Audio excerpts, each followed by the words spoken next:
Iran के Natanz nuclear site को नहीं पहुंचा कोई नुकसान। इस वक्त अहम जानकारी आप तक पहुंचा रहा है। इजराइल ने ईरान की नतांज साइट पर हमला किया। हमले में कोई नुकसान नहीं हुआ।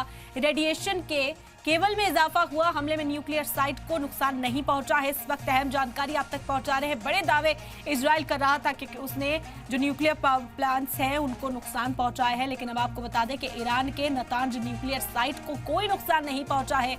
इस वक्त ये बड़ी जानकारी सामने आ रही है। इजराइल ने ईरान की नतांज साइट पर हमला किया। हमले से नहीं हुआ रेडिएशन के लेवल में कोई भी इजाफा, कोई यहाँ पर इजाफा देखने को नहीं मिला। रेडिएशन लेवल में हमले में न्यूक्लियर साइट को नुकसान नहीं पहुंचा है। इस तरह के कयास लगाए जा रहे थे, कई सवाल उठ रहे थे।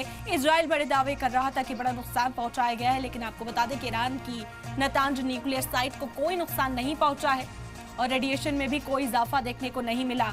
इस पूरी कशीदगी से जुड़े हुए तमाम अपडेट्स लगातार सलाम टीवी आप तक पहुंचा रहा है और इस बीच की बड़ी खबर सामने आई है कि ईरान की नतांज न्यूक्लियर साइट को कोई नुकसान नहीं पहुंचा है।